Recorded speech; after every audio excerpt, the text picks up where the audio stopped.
Hello friends, good afternoon. स्वागत है आप सभी का आपके अपने यूट्यूब चैनल एमजीटी एजुकेशन में। दोस्तों, जल्दी से सभी लोग आ जाइए, वीडियो को शेयर कर दीजिए और लोगों को जोड़ लीजिए हमारे साथ, क्योंकि 3 बज चुके हैं और 3 बजे आपकी चलती है साइंस की क्लास। आज की जो क्लास है वो आप लोगों को रिकॉर्डेड मिल रही है, क्योंकि किसी वजह से आज मैं स्टूडियो तक नहीं पहुंच पाई हूं, जिस वजह से आप लोगों को मुझे रिकॉर्डेड क्लास देनी पड़ रही है। खैर कोई बात नहीं, हमारी प्रायोरिटी होती है कि आपकी जो क्लासेस हैं वो रेगुलर चलाई जाए, है ना, क्योंकि रेगुलरिटी जो होती है वो बहुत ज़रूरी होती है किसी भी सक्सेस के लिए। तो हम चाहते हैं कि आप रेगुलर पढ़ें, आप भी रेगुलर 3 बजे साइंस की क्लास को अटेंड करने आया करिए। तो जिसने जिसने भी वीडियो को नहीं किया है शेयर, वीडियो को शेयर कर दो, जोड़ लो और लोगों को हमारे साथ। चलिए हम लोग अपनी क्लास को स्टार्ट करते हैं, आते हैं आज के अपने पहले क्वेश्चन पर। तो चलिए आंसर करिए सभी लोग। देखिए क्वेश्चन क्या दिया गया है, सूची 1 को सूची 2 से सुमेलित कीजिए और सूचियों के नीचे दिए गए कूट का प्रयोग करके सही उत्तर चुनिए। तो सूची 1 में अंतःस्रावी ग्रंथियों के नाम दिए गए हैं और सूची 2 में दिए गए हैं स्रावित हार्मोन से। कौन सी ग्रंथि से कौन सा हार्मोन स्रावित होता है, आप लोगों को यही कमेंट करके बताना है। तो देखिए, जनन ग्रंथि मादा में ही जनन अंग पाए जाते हैं, है ना। तो जनन ग्रंथि कहाँ पे होंगे, इससे जो निकलने वाले हार्मोन्स होते हैं उनका क्या नाम होता है, प्रोजेस्टेरॉन। तो यानी कि ए का क्या हो गया, ए का हो गया 2। पीयूष ग्रंथि, इनसे कौन से हार्मोन्स निकलते हैं, तो इनसे वृद्धि हार्मोन्स निकलते हैं, वे हार्मोन्स जिससे हमारी वृद्धि होती है। तो बी का क्या हो गया, 3 हो गया। अग्नाशय, अग्नाशय से निकलने वाला हार्मोन्स है इंसुलिन। तो यहाँ से सी का क्या हो गया, सी का यहाँ से हो गया 1। अब उसके बाद जो चौथा है अधिवृक्क, अधिवृक्क से निकलता है कार्टिसोन। तो डी का 4 हो गया। इस तरीके से आपके जोड़ी बन गए हैं। अब देख लेंगे हम लोग क्या है, 2 3 1 4, 2 3 1 4। देख लीजिए किस ऑप्शन में मिलता है, तो 2 3 1 4 ऑप्शन सी में मिल रहा है ना। तो जितने लोगों ने भी ऑप्शन सी कमेंट किया है सबके आंसर क्या है, एकदम करेक्ट है। ऑप्शन सी हो जाएगा इसमें राइट आंसर। जनन ग्रंथि प्रोजेस्टेरॉन हार्मोन्स, पीयूष ग्रंथि से वृद्धि हार्मोन्स, अग्नाशय से इंसुलिन हार्मोन्स और अधिवृक्क से कार्टिसोन। आगे बढ़ते हैं, आते हैं नेक्स्ट क्वेश्चन पे। यदि किसी प्राणी को कार्बोहाइड्रेट से भरपूर चीजें खाने को दी जाए तब भी उसके रक्त में शर्करा का सांद्र स्थिर बने रहने की प्रवृत्ति होती है, इसका कारण यह है कि प्राणियों के मामले में। तो आप लोग आंसर करते रहिए, है ना, आप लोग अपने अपने कमेंट करते रहिए। मैं आपके जो भी कमेंट है सब यहाँ पे मैं रीड कर रही हूँ, तो कमेंट करने में आप लोग कंजूसी नहीं करेंगे। क्या होगा इसका राइट आंसर, सभी लोग कमेंट करेंगे। अग्नाशय के हार्मोन्स ऐसी परिस्थिति उत्पन्न करते हैं, ऑप्शन बी इसमें करेक्ट हो जाएगा। अग्नाशय के हार्मोन्स कौन से होते हैं, तो इंसुलिन अग्नाशय से निकलता है ना। अग्नाशय में जो बीटा कोशिकाएं पाई जाती हैं उन्हीं से इनका श्रावण होता है, यानी उन्हीं से ये हार्मोन्स निकलते हैं। तो इसमें आपका ऑप्शन बी क्या होगा, एकदम राइट आंसर हो जाएगा। चलिए आगे आते हैं नेक्स्ट क्वेश्चन पे। अगर अग्नाशय में खराबी हो तो क्या होगा, अग्नाशय अगर खराब हो जाए तो इस सिचुएशन में क्या होगा। तो फ्रेंड्स, अग्नाशय से इंसुलिन हार्मोन्स निकलता है और इंसुलिन हार्मोन से निकलना बंद कर देगा। जब अग्नाशय खराब हो जाएगा तो इंसुलिन और ग्लूकॉन नहीं बनेंगे और इस वजह से फिर पाचन क्रिया भी डिस्टर्ब हो जाएगी, रक्त के निर्माण में भी दिक्कत आएगी और ब्लड प्रेशर में भी दिक्कत आएगी। लेकिन फिलहाल जो है इंसुलिन और ग्लूकॉन का निर्माण बंद हो जाएगा। तो इसमें क्या सही हो जाएगा, इसमें ऑप्शन बी सही हो जाएगा। देखिए, बॉडी के जितने भी पार्ट हैं सब एक दूसरे से कनेक्टेड रहते हैं, है ना। तो अगर कहीं एक चीज़ में दिक्कत होती है तो क्या होता है, इफेक्ट सब जगह पड़ता है। लेकिन जो मेन क्या है, मेन प्रायोरिटी किसको दी जाती है, तो इंसुलिन जो है वो इंसुलिन और ग्लूकॉन बनने बंद हो जाएंगे अगर अग्नाशय में खराबी हो जाए तो। चलिए कोई बात नहीं, आगे बढ़ते हैं, अगले क्वेश्चन पे आते हैं। मधुसूदनी अंतःस्राव एक है, तो मधुसूदनी अंतःस्राव क्या है। सबसे पहले तो मधुसूदनी, थोड़ा आपको नाम ये लग रहा होगा अटपटा सा, है ना। तो मधुसूदनी को और क्या कहते हैं, क्या होता है इसका दूसरा नाम, जान लीजिए आप लोग। मधुसूदनी यानी कि इंसुलिन, क्या है, इंसुलिन। मधुसूदनी को ही इंसुलिन कहते हैं। तो ये क्या है, ग्लाइकोलिपिड है, वसीय अम्ल है, पेप्टाइड है या स्टेरॉल है। तो जितने लोग भी सी कमेंट कर रहे हैं उनके आंसर क्या है, बिल्कुल सही है। ये एक पेप्टाइड है, पेप्टाइड या फिर प्रोटीन ग्रुप का भी इसको कह सकते हैं हम लोग। तो इंसुलिन जो होता है वो एक प्रकार का पेप्टाइड है। किससे निकलता है? अग्नाशय यानी कि प्रक्रियाज के अंतःस्रावी भाग लैंगरहैंस में जो बीटा कोशिकाएं होती हैं उनसे इनका निर्माण होता है, उनसे ये निकलते हैं। ये एक जंतु हार्मोन्स होता है। अभी तक हम जो भी बात कर रहे थे इंसुलिन के बारे में, ये क्या है? ये एक जंतु हार्मोन्स होता है। और इसकी रचना किससे होती है? अगर हम लोग रचना की बात करें तो ये भी इम्पॉर्टेंट पॉइंट है, याद रखेंगे आप लोग। 51 अमीनो अम्ल से, 51 अमीनो अम्ल से इसकी जो रचना होती है, यानी इसका निर्माण होता है 51 अमीनो अम्ल से। ये करता क्या है? तो ये हमारी बॉडी में ग्लूकोज के उपापचय को नियंत्रित करता है। चलिए आगे बढ़े, आते हैं नेक्स्ट क्वेश्चन पे। देखिए अगला क्वेश्चन क्या है? इंसुलिन में निम्नलिखित में से कौन सी धातु मौजूद है? तो very most important question, insulin में कौन सी धातु मौजूद होती है? कई बार ये एग्जाम में पूछा गया है। तो क्या होगा इसका राइट आंसर? सभी लोग कमेंट करेंगे। इसमें राइट आंसर हो जाएगा ऑप्शन सी, जस्ता। जस्ता यानी कि जिंक। इंसुलिन में जिंक पाई जाती है। इसका संकेत क्या होता है? Zn। आवर्त सारणी में Zn से इसको प्रदर्शित किया जाता है। अगर परमाणु क्रमांक की बात करें तो कितना होता है? 30। कितना होता है? 30। ठीक है, ध्यान में रखेंगे आप लोग इसको। तो इंसुलिन में कौन सी धातु पाई जाती है? जस्ता यानी कि जिंक। आगे बढ़े, चलिए आते हैं अगले क्वेश्चन पे। यहाँ देखिए आपको क्या दिया है? एक कथन दिया है और एक रीजन दिया है। यहाँ दिया है कथन में, उदक मेह वाले व्यक्ति को प्रायः प्यास लगती है। कारण क्या दिया है? उदक मेह वाला व्यक्ति वैसोप्रेसिन के अतिशय स्राव से ग्रस्त रहता है। तो चलिए सभी लोग कमेंट करिए। उदक मेह का क्या मतलब होता है? डायबिटीज। ठीक है, डायबिटीज लिख दे रहे हैं यहाँ पे, डायबिटीज। उदक मेह यानी कि डायबिटीज। तो डायबिटीज वाले व्यक्तियों को प्यास तो लगती ही है, जाहिर सी बात है। अब ये बताइए कि जो उसका रीजन दिया है क्या वो सही दिया है? चलिए देखते हैं सबसे पहले कौन कमेंट करके बताता है। कमेंट करिए आप लोग, कमेंट करते रहिए सभी लोग। तो जो डायबिटीज वाले पेशेंट्स होते हैं उनको प्यास ज़्यादा लगती है क्योंकि उनकी बॉडी में निर्जलीकरण हो जाता है, यानी पानी की कमी हो जाती है। जब पानी की कमी हो जाएगी तो प्यास तो लगेगी ही। तो यहाँ रीजन क्या दिया है कि उदकवेय वाले व्यक्ति जो होते हैं वैसोप्रेसिन के अतिशय स्राव से ग्रस्त रहता है। तो यहाँ पे जो रीजन दिया है वो रॉन्ग दिया है आपका। तो यहाँ सिर्फ कथन ही सही है, कथन ए सही है परंतु रीजन गलत है, आर गलत है। तो ऑप्शन सी, जितने भी लोग ऑप्शन सी बता रहे हैं उनके आंसर सही है। चलिए आगे बढ़े, आते हैं अगले क्वेश्चन पे। निम्न में से कौन सा पादप हार्मोन्स है? देखिए अभी हम जंतु और पादप हार्मोन्स, फिलहाल तो हमने सिर्फ इंसुलिन को ही मैंने बताया आपको कि ये जंतु हार्मोन्स है। तो इंसुलिन में तो डाउट नहीं है, ये क्या है? ये जंतु हार्मोन्स है ना। अब थायरोक्सिन, एस्ट्रोजन, साइटोकाइनिन, इनके बारे में आप बताइए कि ये कौन से हार्मोन्स हैं। चलिए देखते हैं सबसे पहले कौन आंसर करता है। सभी लोग कमेंट करेंगे, कमेंट करके अपने अपने आंसर बताइए कि कौन सा है जो पादप हार्मोन्स है, जो पादपों में पाया जाता है। तो फ्रेंड्स इसमें राइट आंसर क्या हो जाएगा? इसमें राइट आंसर हो जाएगा ऑप्शन डी, साइटोकाइनिन। ठीक है, ये एक पादप हार्मोन्स है। पादप हार्मोन्स 5 वर्गों में उनको बांटा जाता है। कौन कौन से? एबिसिकम, ऑक्सिन, साइटोकाइनिन, एथिलीन और जिब्रेलिन। 5 नाम ध्यान देंगे आप लोग, कौन कौन से हैं? एबिसिक, यहाँ पे मैं लिख दे रही हूँ, 5 भागों में बांटा गया है। एबिसिक अम्ल ये पहला है। दूसरा क्या है? Auxin, auxin. तीसरा क्या है? तीसरा होता है साइटोकाइनिन, जो कि यहाँ पे दिया गया है आपको ऑप्शन में, साइटोकाइनिन। चौथा होता है एथिलीन, एथिलीन। और 5वां क्या होता है? Gibberellin, gibberellin. तो ये 5 पादप हार्मोन्स जो कि 5 वर्गों में उनको विभाजित किया गया है। तो यहाँ ऑप्शन डी करेक्ट हो जाएगा। अब बाकी अगर हार्मोन्स की बात करें तो इंसुलिन आपको पता है जंतु हार्मोन्स है। कहाँ पे? अग्नाशय से, इसका अग्नाशय से निकलने वाला हार्मोन्स। थायरोक्सिन जो होता है थायराइड ग्रंथियों से निकलने वाला हार्मोन्स होता है। एस्ट्रोजन जो है बहुत ही इंपॉर्टेंट हार्मोन्स है, ये महिलाओं में पाया जाता है। किसमें? महिलाओं में पाया जाने वाला हार्मोन्स है एस्ट्रोजन। ठीक है, क्लियर है सबको? चलिए आगे देखते हैं अगला क्वेश्चन।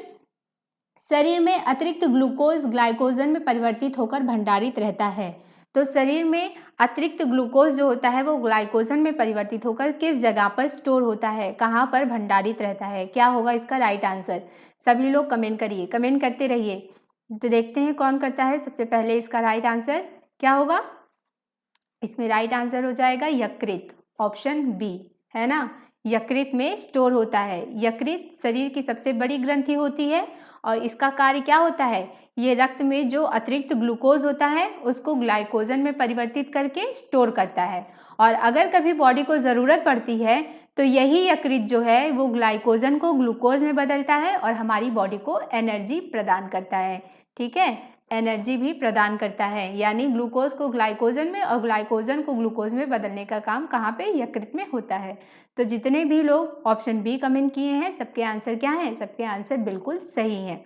चलिए आगे बढ़ते हैं, हम लोग आते हैं अपने नेक्स्ट क्वेश्चन पे।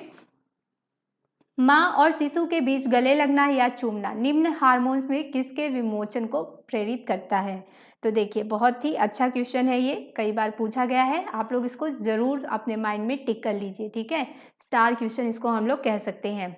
तो कौन सा हार्मोन्स होता है इसके लिए, ऑक्सीटोसिन। ठीक है, ऑक्सीटोसिन नामक हार्मोन्स जो कि पाया जाता है, इससे वात्सल्य प्रेम, ठीक है, माँ और बच्चे के बीच में जो प्रेम होता है जिसकी वजह से गले लगते हैं वो, या फिर अपने माँ अपने बच्चे को चूमती है, तो ये सब जो होता है ये किस किस हार्मोन्स की वजह से, ऑक्सीटोसिन हार्मोन्स की वजह से ये होता है। चलिए आगे बढ़ते हैं, नेक्स्ट क्वेश्चन पे आते हैं। निम्नलिखित में से कौन सा एक प्रोटीन नहीं है, प्रोटीन नहीं है, चलिए आंसर करिए।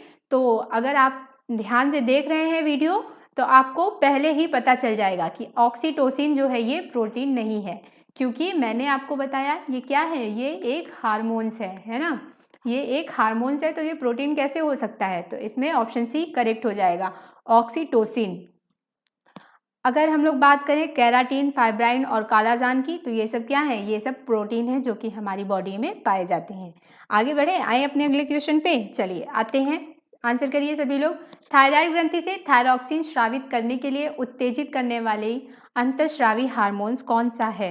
तो क्वेश्चन नंबर फर्स्ट में ही हमने देखा था कि थायराइड ग्रंथि से थायरॉक्सिन हार्मोन्स निकलता है ना, जो थायराइड ग्रंथि होती है वहाँ से थायरॉक्सिन हार्मोन्स निकलता है, और इस हार्मोन्स के निकलने के लिए जो उत्तेजित करने वाले अंतःस्रावी हार्मोन्स होते हैं उनका क्या नाम है, उनको क्या कहा जाता है। तो चलिए सभी लोग कमेंट करिए क्या होगा इसमें राइट आंसर। इसमें राइट आंसर हो जाएगा ऑप्शन ए, TSH। ठीक है, TSH। अब TSH का पूरा नाम क्या है, तो देखिए TSH, तो थायराइड स्टिम्युलेटिंग हार्मोन्स, TSH, इस TSH का पूरा नाम है ये। यही हार्मोन्स होते हैं जो कि थायराइड को उत्तेजित करते हैं और जिसकी वजह से थायरॉक्सिन हार्मोन्स निकलते हैं उसमें से। अच्छा, अब एक और इम्पॉर्टेंट पॉइंट यहाँ पे है, जो थायरॉक्सिन हार्मोन्स होते हैं ये, इनमें क्या पाया जाता है, आयोडीन। ठीक है, आयोडीन युक्त हार्मोन्स भी इनको हम लोग कहते हैं, किसको, थायरॉक्सिन हार्मोन्स को आयोडीन युक्त हार्मोन्स भी कहा जाता है। इंपॉर्टेंट पॉइंट है, इसको भी आप लोग ध्यान में रखेंगे। और अगर आपकी बॉडी में आयोडीन की कमी हो जाए तो कौन सा रोग हो जाता है फ्रेंड्स, तो हो जाता है घेंघा रोग। कौन सा रोग, घेंघा रोग। ठीक है, देखिए कई सारी यहाँ पे आपकी टॉपिक तैयार हो गई। चलिए अब आगे बढ़े, आते हैं अगले क्वेश्चन पे। फिर से आगे आपका सूची मिलान करिए, सूची मिलान करिए, जो इंपॉर्टेंट होते हैं ये क्वेश्चन, क्योंकि इससे क्या है ना, आपके कई सारे क्वेश्चन तैयार हो जाते हैं, 4-5 क्वेश्चन तो इकट्ठे तैयार हो जाते हैं। चलिए इसको देखते हैं हम लोग। सूची 1 में दिए गए हार्मोन्स की सूची 2 में दी गए मदों से सुमेलित कीजिए और सूचियों के नीचे दिए गए कूट का प्रयोग करके सही उत्तर चुनिए। ओके, तो अब देखेंगे हम लोग यहाँ पर कुछ सूची 1 में कुछ चीज़ें दी गई हैं, कुछ सूची 2 में दी गई हैं, मिलान करना है इनका। ठीक है, तो यहाँ पहला आप देख रहे हैं एड्रीनेलिन। एड्रीनेलिन ये क्या होते हैं, ये ऐसे हार्मोन्स होते हैं जिससे हमें क्रोध, भय और खतरा महसूस होता है। क्रोध, भय और खतरा महसूस करने वाले हार्मोन्स को क्या कहते हैं, एड्रेनालिन हार्मोन्स कहा जाता है। इसके अलावा इनको लड़ो और उड़ो, ठीक है, लड़ो और उड़ो हार्मोन्स इसी को कहते हैं, किसको, एड्रेनालिन को लड़ो और उड़ो हार्मोन्स के नाम से भी जाना जाता है। क्रोध, भय और खतरा इन्हीं हार्मोन्स की वजह से महसूस होता है। एस्ट्रोजन, एस्ट्रोजन स्त्रियों में पाए जाने वाला हार्मोन्स है ना। इंसुलिन जो होता है, इंसुलिन ग्लूकोज से इसका संबंध है। अगर इंसुलिन की मात्रा ज़्यादा हो जाती है बॉडी में तो ग्लूकोज क्या होते हैं, कम हो जाते हैं। फेरोमोन जो है ये गंध के बोध से साथी को आकर्षित करने के लिए ये हार्मोन्स काम में आते हैं, ये उपयोगी होते हैं। तो इस तरीके से आपकी जोड़ियां यहाँ पर मिल चुकी हैं। चलिए हम लोग यहाँ साइड में लिख लेते हैं। देखिए ए का किससे मिला है, फट से। बी जो है एस्ट्रोजन स्त्रियां यानी कि 3 से। सी जो है इंसुलिन 4 से। और उसके बाद डी फेरोमोन जो है वो 2 से। तो यहाँ 1 3 4 2, 1 3 4 2, देखते हैं कौन सा ऑप्शन सही है। 1 3 4 2, तो ऑप्शन सी इसमें राइट होगा। जितने भी लोग सी कमेंट कर रहे हैं सबके आंसर क्या है, सबके आंसर करेक्ट है। चलिए तो आगे बढ़ते हैं, आते हैं अपने अगले क्वेश्चन पे। देखिए क्वेश्चन पे आने से पहले थोड़ा ध्यान देंगे आप लोग। यूपी लेखपाल का बैच जो कि लॉन्च हुआ है, आप इसे परचेज करना चाहते हैं तो आप अभी परचेज करिए। आपको यहाँ पे देखिए प्राइस भी दी गई है। एमजेटी ऐप पे जाना है आपको, वहाँ से आपको ये बहुत ही आसानी से मिल जाएगा। इसमें आपको सारा पूरा जितना भी सिलेबस है सब कुछ A to Z कंप्लीट करवाया जाएगा, ये गारंटी है हमारी। अब मैथ और रीजनिंग की क्लासेस भी आपको डेली मिलने लगी हैं, उसमें सबका टाइम भी फिक्स है, लाइव क्लासेस रहती हैं। आपके जो भी कमेंट है आप कमेंट कर सकते हैं, है ना। आप कमेंट करके कुछ दिन बाद ऐसा हो सकता है कि मतलब आपकी अगर ज़्यादा क्वेरी होंगी, ज़्यादा प्रॉब्लम होंगी आपको, तो डायरेक्ट उसके लिए एक और वीडियो बनाई जाएगी जिसमें सारे क्वेरी आपके सिलेक्ट किए जाएंगे और उसके बाद जो भी प्रॉब्लम होगी आपकी उसको सॉल्व भी किया जाएगा। हमारा उद्देश्य है कि अगर आप हमारा बैच ले रहे हैं तो आपको सफलता मिले, है ना। आप एक सीट जो है वैकेंसी में वो आप उसको रिजर्व करें। तो फ्रेंड्स तैयारी करिए, अच्छे से करिए, मन लगा कर करिए, चाहे जहाँ से भी पढ़िए। हम ये नहीं कहते कि आप हमसे ही पढ़िए, लेकिन आप जहाँ से भी पढ़िए आप अच्छे से पढ़िए। जिसका भी पढ़ाया हुआ आपको समझ में आता है आप उसी से पढ़िए, लेकिन अच्छे से पढ़िए, ढंग से पढ़िए, क्योंकि ज़िंदगी मिलेगी ना दोबारा। टाइम है, मौका है, पढ़ लो। रोज़गार चाहिए तो रोज़गार ले लो। ओके, चलो आगे बढ़ते हैं, आते हैं नेक्स्ट क्वेश्चन पे। कौन सा हार्मोन्स लड़ो और उड़ो हार्मोन्स कहलाता है। देखिए वही क्वेश्चन आ गया, लड़ो और उड़ो हार्मोन्स। तो मैंने अभी आपको बताया क्या होता है, एड्रीनेलिन। ऑप्शन बी इसमें करेक्ट हो जाएगा। एड्रीनेलिन हार्मोन्स, लड़ो और उड़ो हार्मोन्स के नाम से इसको जाना जाता है। नेक्स्ट क्वेश्चन, परितृप्ति एवं प्यास के केंद्र मानव मस्तिष्क के निम्नलिखित में से किस भाग में अवस्थित होता है। तो वेरी इंपॉर्टेंट क्वेश्चन है ये, मोस्ट इंपॉर्टेंट क्वेश्चन। परितृप्त एवं प्यास के केंद्र मानव मस्तिष्क के निम्नलिखित में से किस भाग में उपस्थित होता है। तो मस्तिष्क जो होता है 3 भाग होते हैं, है ना। जो हमारा दिमाग होता है 3 भाग में बांटा गया है उसको, अग्र, पश्च और मध्य। तो बताइए सभी लोग कमेंट करके कि किस भाग में पाया जाता है। तो क्या होगा इसमें right answer, option B, hypothalamus में। ठीक है, हाइपोथैलेमस जो होता है वहाँ पे प्यास, जैसे हमें प्यास लगी है या फिर परितृप्ति की अवस्था हो गई, तो ये सब जो संकेत मिलते हैं वो हाइपोथैलेमस से ही मिलते हैं। इसके अलावा भूख हो गया, त्याग नियंत्रण, किसी से नफरत करना या किसी पे प्यार आना, ये सब क्या है, ये सब हाइपोथैलेमस में ही होता है। तो आप इसमें ऑप्शन बी, जितने लोग भी बता रहे हैं सबके आंसर क्या है, सबके आंसर बिल्कुल करेक्ट है। इसके अलावा रक्तदाब, जल के उपापचय, पसीना, गुस्सा, ये सब जो होता है ये भी इसी के द्वारा नियंत्रित किया जाता है। क्लियर है, चलिए आगे बढ़ते हैं, नेक्स्ट क्वेश्चन पे आते हैं। निम्न पर विचार कीजिए। चलो कर लेते हैं विचार, है ना, विचार ही तो करना है। देखिए ध्यान से देखेंगे, यह मानव शरीर की दूसरी सबसे बड़ी ग्रंथि है। ठीक है, दूसरा क्या है, इसका रस एक विशेष प्रकार की कोशिकाओं से स्रावित होता है तथा क्षारीय होता है। चलो, पहला शरीर की दूसरी सबसे बड़ी ग्रंथि, दूसरा क्या है कि एक विशेष प्रकार की कोशिकाओं से स्रावित होता है और क्षारीय होता है। इसके रस को पूर्ण पाचक रस कहा जाता है। तो चलिए, बहुत ही इंपॉर्टेंट आपको टॉपिक मिली है यहाँ पे। तो क्या होगा, किस ये गुण किससे विशिष्ट है, यानी किसके संदर्भ में ये सारी बातें कही गई हैं। तो क्या होगा इसमें राइट आंसर, इसमें राइट आंसर हो जाएगा अग्नाशय, ऑप्शन सी। ठीक है, ऑप्शन सी इसमें करेक्ट होगा। जितने लोग भी बता रहे हैं अग्नाशय, सबका आंसर क्या है, सबका आंसर सही है। शरीर की सबसे बड़ी ग्रंथि होती है, शरीर की दूसरी सबसे बड़ी ग्रंथि अग्नाशय। पहली कौन सी होती है, यकृत, है ना। पहली यकृत होती है और दूसरी अग्नाशय होती है।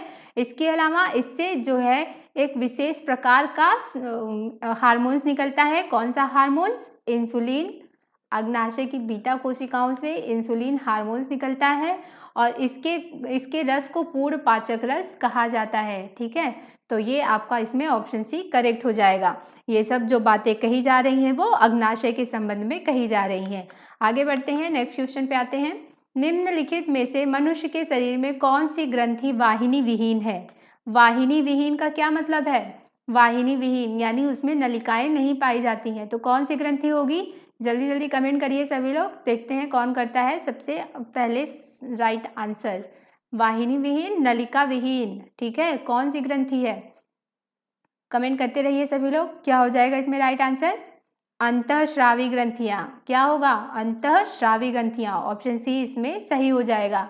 मनुष्य के शरीर में अंतःस्रावी ग्रंथियां जो होती हैं वो नलिका विहीन होती हैं और इनसे स्रावित पदार्थ जैसे हार्मोन्स ऊतक द्रव्य में मुक्त होते हैं और रुधिर कोशिकाओं के रुधिर में पहुंचकर समस्त शरीर में संचरित होते हैं। आज इतना समझ में आ गया आपको। इसके अलावा जो पीयूष ग्रंथि, थायराइड ग्रंथि इत्यादि अंतःस्रावी ग्रंथियों के एग्जाम्पल हैं। कौन से? पीयूष ग्रंथि, थायराइड ग्रंथि, ये सब क्या है? ये सब अंतःस्रावी ग्रंथियों के एग्जाम्पल हैं, यानी अंतःस्रावी ग्रंथियों के ये सब प्रकार हैं। आगे बढ़े, चलिए देखते हैं अगला क्वेश्चन क्या है हमारा। मानव शरीर में सबसे बड़ी ग्रंथि है, तो मानव शरीर में सबसे बड़ी ग्रंथि कौन सी ग्रंथि होती है? तो बहुत ही इजी है, मैंने अभी आपको बताया भी कि मानव शरीर में सबसे बड़ी ग्रंथि कौन सी ग्रंथि? यकृत, है ना। यकृत जो होती है वो सबसे बड़ी ग्रंथि होती है। इसी में जो ग्लूकोज है वो ग्लाइकोजन में बदलते हैं और फिर ग्लाइकोजन जो होते हैं वो ग्लूकोज में कन्वर्ट होकर के क्या देते हैं? हमारी बॉडी को एनर्जी देते हैं। दूसरी कौन सी हो जाएगी? दूसरी होती है अग्नाशय। ठीक है, पहली यकृत और दूसरी अग्नाशय। आगे बढ़े, चलिए मानव शरीर में सबसे छोटी अंतःस्रावी ग्रंथि कौन सी है? सबसे बड़ी पता चल गई, दूसरी सबसे बड़ी पता चल गई, अब सबसे छोटी अंतःस्रावी ग्रंथि की बात हो रही है। तो कौन सी होती है? पिट्यूटरी। ठीक है, पीयूष ग्रंथि भी इसको कहा जाता है, पिट्यूटरी यानी कि पीयूष ग्रंथि। यह अंतःस्रावी सबसे छोटी ग्रंथि होती है। इसके भार की अगर बात करें तो कितना होता है? लगभग 0.5 से 1 ग्राम, 0.5 से 1 ग्राम होता है और व्यास कितना होता है? 1 से लेके 1.5 सेंटीमीटर। ठीक है, भार कितना? 0.5 से 1 ग्राम और व्यास कितना? 1 से 1.5 सेंटीमीटर। और इसको क्या कहते हैं? हाइपोफाइनिस सेरिब्राई भी कहते हैं। क्या कहते हैं? हाइपोफाइनिस सेरिब्राई। ठीक है, याद रखेंगे आप लोग। मास्टर ग्रंथि के नाम से भी इसको जाना जाता है, पिट्यूटरी को ही मास्टर ग्रंथि भी कहा जाता है। क्यों? क्योंकि इसके कई हार्मोन्स होते हैं जो कि अंतःस्रावी ग्रंथियों का नियंत्रण करते हैं, इसीलिए इसको मास्टर ग्रंथि के नाम से भी जाना जाता है। तो इतनी सारी चीजें आपकी यहाँ से तैयार होती हैं। आगे बढ़ते हैं, शरीर के किस भाग में पित्त का निर्माण होता है? शरीर के किस भाग में पित्त का निर्माण होता है? वेरी मोस्ट इंपॉर्टेंट क्वेश्चन, कई बार पूछा भी गया है एग्जाम में, तो सभी लोग आंसर करेंगे। क्या होगा इसमें राइट आंसर? किस भाग में निर्माण होता है? यकृत में। ठीक है, यकृत जो कि सबसे बड़ी ग्रंथि होती है, इसी में पित्त का निर्माण होता है। तो देखिए, निर्माण तो होता है यकृत में, है ना। निर्माण का कार्य जो होता है वो यकृत करता है, लेकिन इसके संचय का कार्य कौन करता है? पित्ताशय करता है। क्लियर है सबको? चलिए आगे बढ़ते हैं, सभी लोग आंसर करेंगे।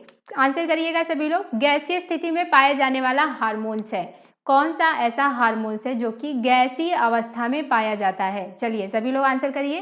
क्या होगा इसमें राइट आंसर? इसका राइट आंसर हो जाएगा एथिलीन। ऑप्शन बी इसमें करेक्ट हो जाएगा। एथिलीन जो होता है ये गैसीय अवस्था में पाए जाने वाला हार्मोन्स है। कौन सा हार्मोन्स है? जंतु हार्मोन्स है कि पादप हार्मोन्स है? तो ये पादप हार्मोन्स है ना। मैंने अभी पादप हार्मोन्स की 5 प्रकार आपको बताए थे, तो उसमें एथिलीन था कि नहीं? तो ये पादप हार्मोन्स है और ये गैसीय अवस्था में पाए जाने वाला एकमात्र हार्मोन्स है। तो चलिए फ्रेंड्स, वीडियो कैसी लगी आपको कमेंट करके ज़रूर बताइएगा। आज आप लोगों के लिए एक क्वेश्चन है जो कि आपका होमवर्क है। क्या है होमवर्क? सभी लोगों को कमेंट करके इसका आंसर देना है। सभी लोग कमेंट करेंगे, इसका आंसर बताएंगे। हरे फलों को कृत्रिम ढंग से पकाने के लिए प्रयुक्त गैस है। तो इम्पॉर्टेंट क्वेश्चन है और ज़्यादा टफ भी नहीं है, तो सबको इसका आंसर करना है। किस गैस का प्रयोग करते हैं कच्चे फलों को पकाने के लिए? ठीक है, तो आंसर आप लोग जरूर करेंगे। तो ठीक है, आज के लिए बस इतना ही। बहुत ही जल्द मिलते हैं हम लोग नई वीडियो में। तब तक आप लोग मन लगाकर पढ़ते रहिए, अपना ख्याल रखिए। जय हिंद, वंदे मातरम।